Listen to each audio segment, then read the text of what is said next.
Hi everyone, this is तरुण खंडागरे। आज हमारे साथ है मोनिशा, जो कि रिसेंटली अभी कॉग्निजेंट में प्लेस्ड है। तो जानते हैं उनकी जर्नी के बारे में। तो मोनिशा, आप अपने इंट्रोडक्शन से स्टार्ट कर सकते हो।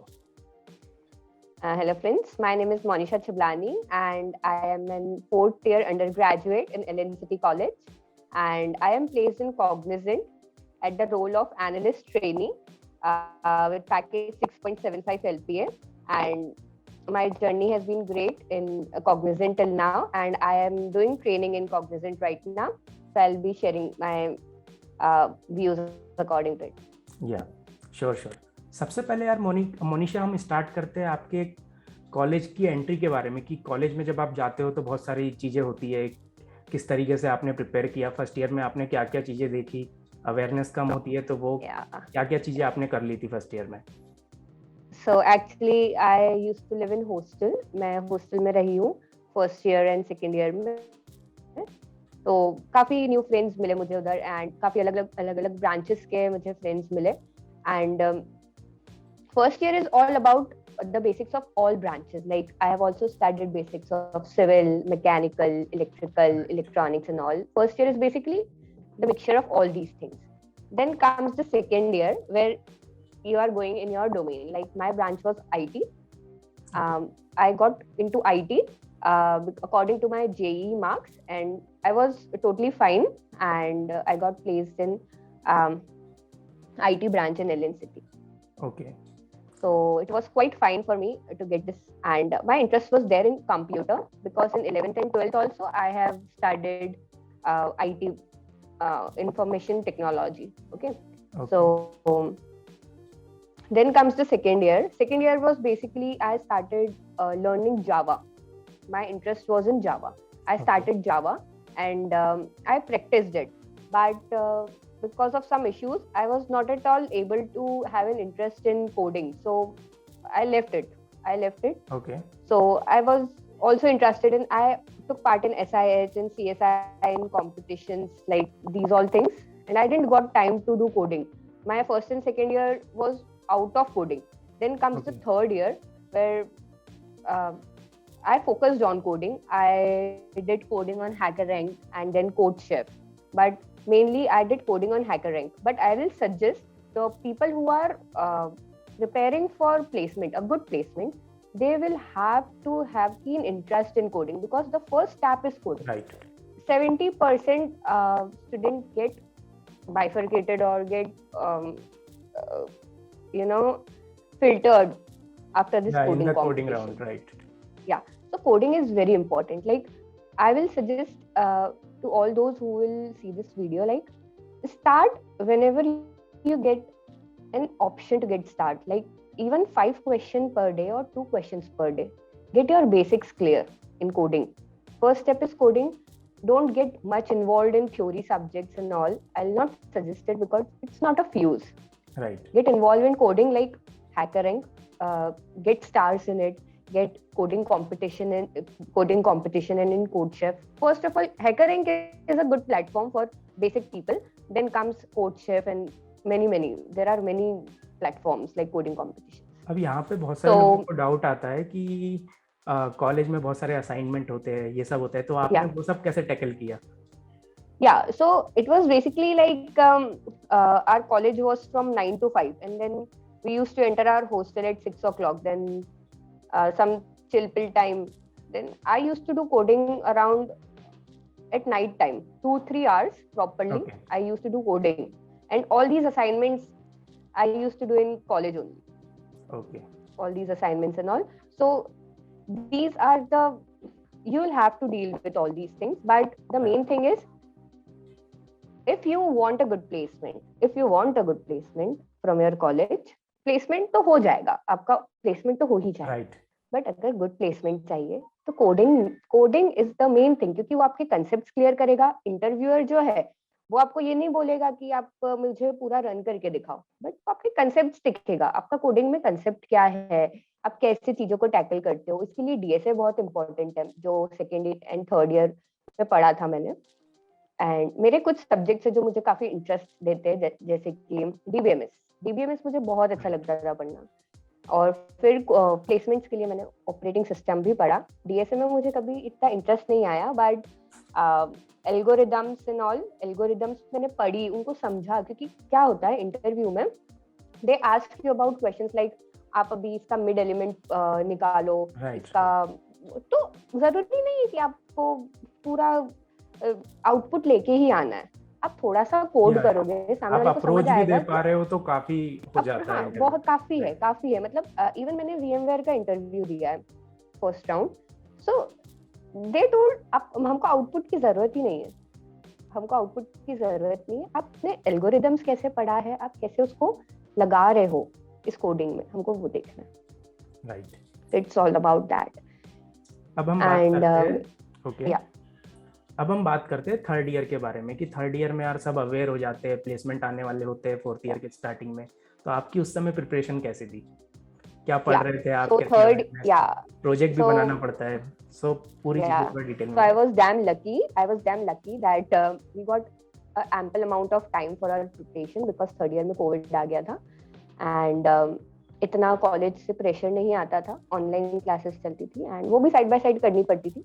बट थर्ड ईयर में हमने एप्टीट्यूड थोड़ा बहुत स्टार्ट किया पढ़ना, और क्योंकि रिटर्न निकालना है कोडिंग के साथ में थोड़ा सा एप्टीट्यूड भी, बेसिक लेवल कोडिंग रहता है। अगर नॉर्मल कंपनीज है तो बेसिक, और मैं बड़ी बड़ी कंपनीज भी रहेंगी तो वो एप्टीट्यूड पे बस इतना कि आपका टाइम मैनेजमेंट कैसा है, वो एप्टीट्यूड देते ही इसलिए कि आपका टाइम मैनेजमेंट कैसा चल रहा है।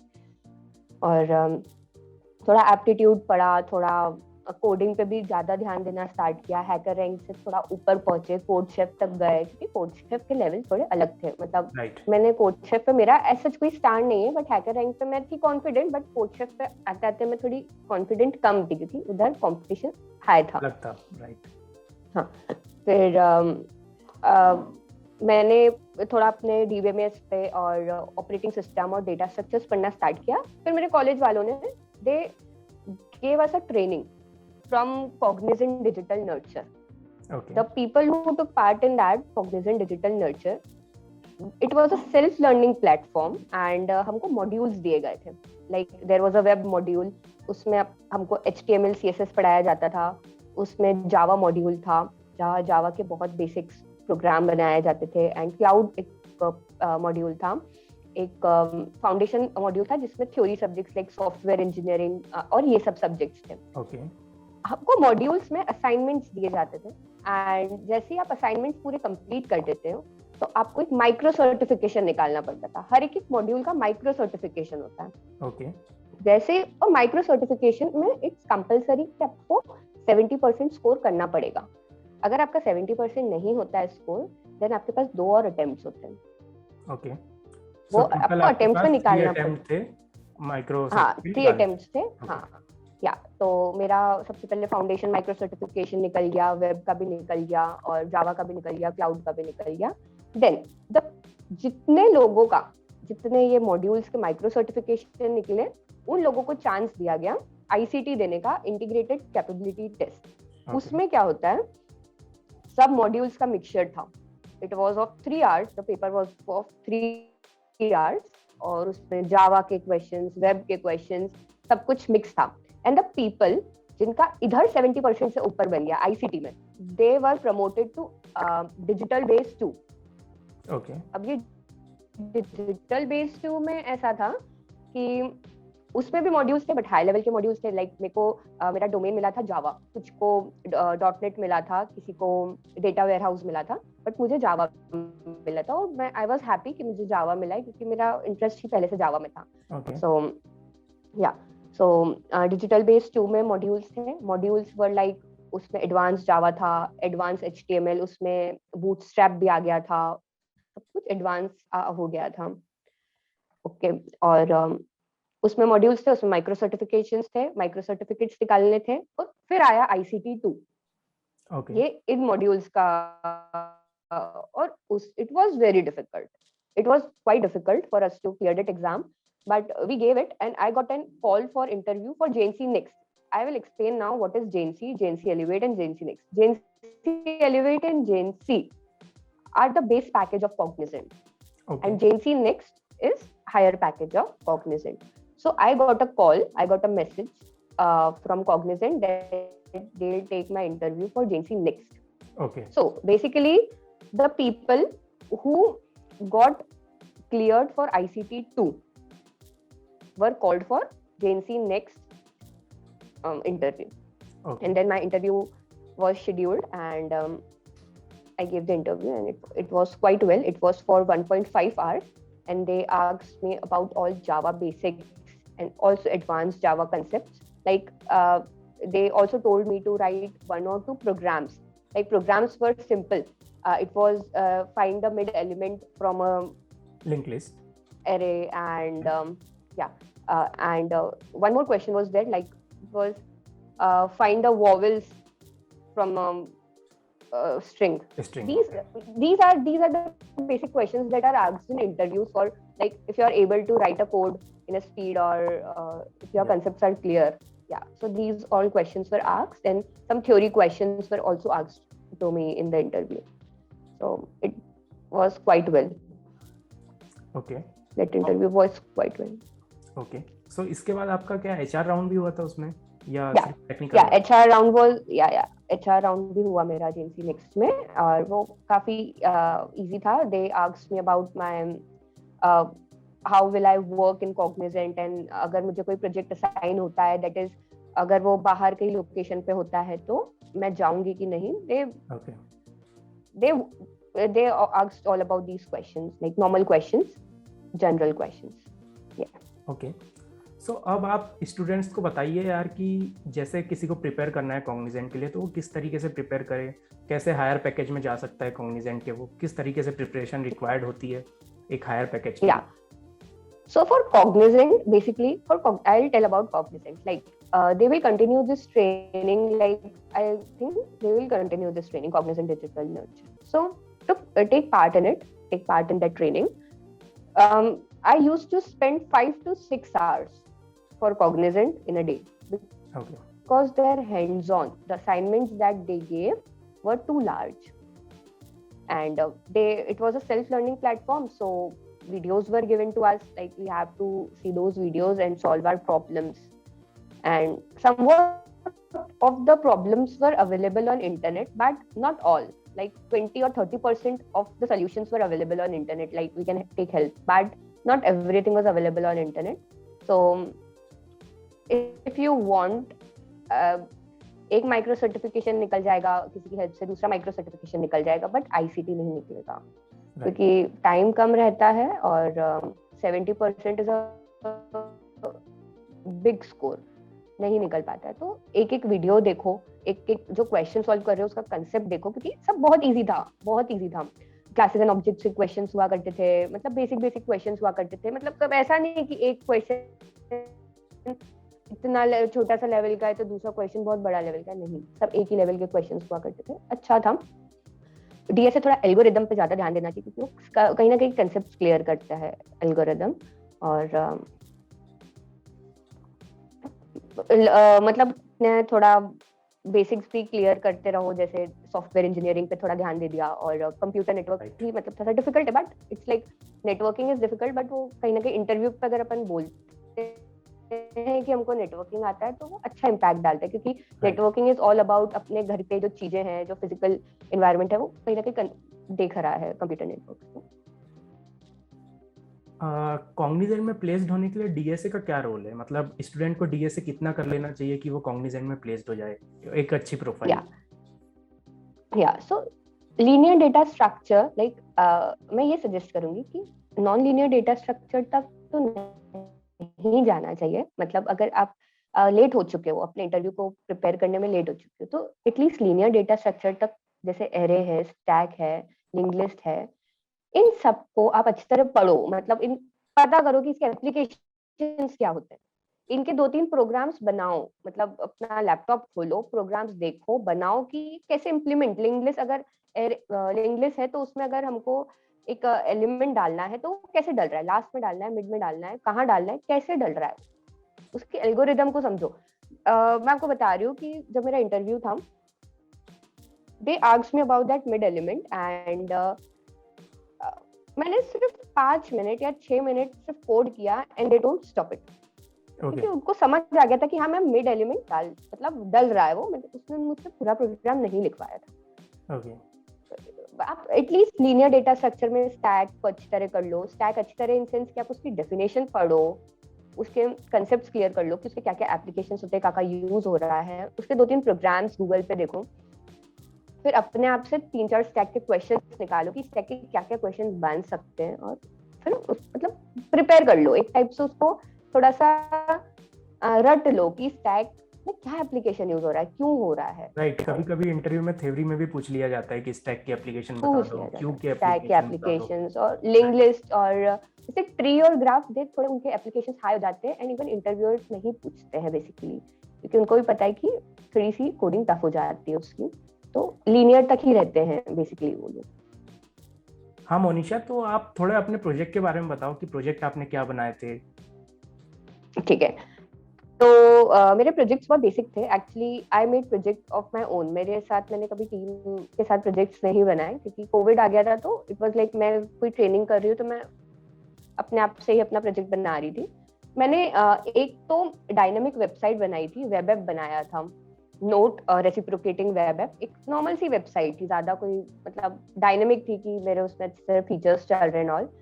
एक मैंने खुद के लिए एक चैट बॉट बनाया, मैंने खुद की लर्निंग के लिए ही प्रोजेक्ट्स बनाए, नॉट बिकॉज कि मेरे को अपना प्रोजेक्ट बहुत अच्छा रखना है टीचर्स के सामने, ऐसा दैट नहीं, इज मतलब मेरे ग्रेट। को चैट बॉट, हाँ, कि मैं खुद के सेटिस्फैक्शन के लिए मैंने इवन माइनर मेजर वन में एक नॉर्मल सा प्रोजेक्ट दिया था, that is a chat bot related system, like क्योंकि मेरे को सीखना था कि चीजें चल कैसे रही हैं पीछे। लाइक मैंने देखा है कि लोग अच्छे मार्क्स के लिए नॉल बड़े बड़े प्रोजेक्ट्स लेके आ जाते हैं, आईओटी के प्रोजेक्ट्स लेके आ जाते हैं, तो वो कोई इंटरव्यू में they don't care about what you made, आपने क्या उस पर इन्वेस्ट किया है, आपने क्या सीखा है। छोटा सा भी प्रोजेक्ट होता है, जैसे एक गेम होता है, तो आपको उसके बारे में पीछे पता है कि क्या है।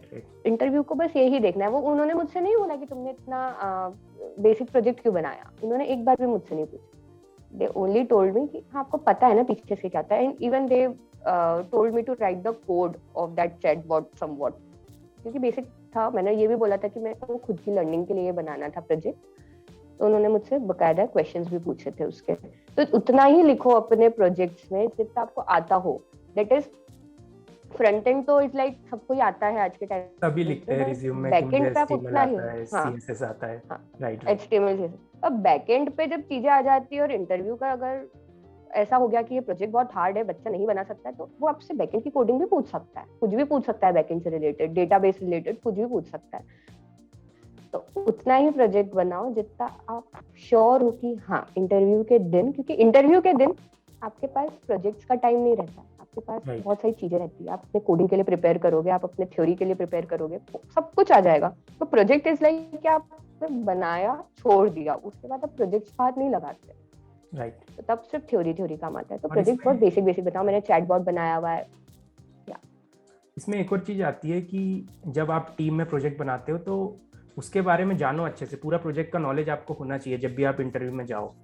ऐसा नहीं हो कि टीम ने बनाया तो यार इंटरव्यू मुझे में इतना जाओ ही वो पार्ट आपसे पता आपका है। पार्ट पूछेंगे राइट। क्या, वो आप बोलोगे कि मैंने सिर्फ फ्रंट एंड पे काम किया, तो they will be like front end तो HTML का तो कोड हम भी अभी लिख देंगे। आपका पूरा आपने आप अगर आप बना रहे हो तो सिर्फ HTML CSS नहीं बनाओ, आपको बैकएंड पे भी ध्यान देना पड़ेगा, क्योंकि बैकएंड ही एक चीज है जो इम्पोर्टेंट है। तो पूरा टीम वर्क पे भी अगर कोई काम हो रहा है तो आपको बिल्कुल बकायदा पता होना चाहिए कि सामने वाले का क्या काम था। ठीक है आपको कोडिंग नहीं पता है, बट उसका काम पता होना चाहिए, उसने कैसे हैंडल किए चीजें, इतना तो आइडिया होना ही चाहिए। और ये भी क्वेश्चन बहुत इंपॉर्टेंट होता है कि पूछ लेते हैं कि सबसे चैलेंजिंग पार्ट क्या था आपके प्रोजेक्ट का। ये बहुत ही फेमस क्वेश्चन है, बहुत बार पूछा जाता है। फेमस क्वेश्चन है या चैलेंजिंग पार्ट, क्योंकि एरर्स आते हैं, नहीं सॉल्व होते हैं एरर्स काफी, मतलब सबके एक तो सिस्टम अलग होते हैं, सबके कॉन्फ़िगरेशंस अलग है, सबका किसी एक के पीसी पे चल रहा है प्रोजेक्ट, किसी पे नहीं चल रहा है, मतलब एरर सॉल्व करते करते ही इट्स लाइक बहुत टाइम लग जाता है कभी कभार तो। और बाकी सॉल्व की आप प्रोजेक्ट्स बनाओ, अच्छे प्रोजेक्ट बनाओ, बट बेसिक रखो कि आपको उसके बारे में सब पता हो, क्योंकि एट लास्ट इंटरव्यूअर यही आपसे पूछेगा कि आपने क्या प्रोजेक्ट बनाया, आपका क्या हाथ है, आपने क्या, आपको कितना समझ आया। थैंक्स मोनिशा, आपसे बात करके बहुत अच्छा लगा। It was great experience with you too. And thanks to coming to our channel. Thank you so much. Thank you so much for inviting. Thank you.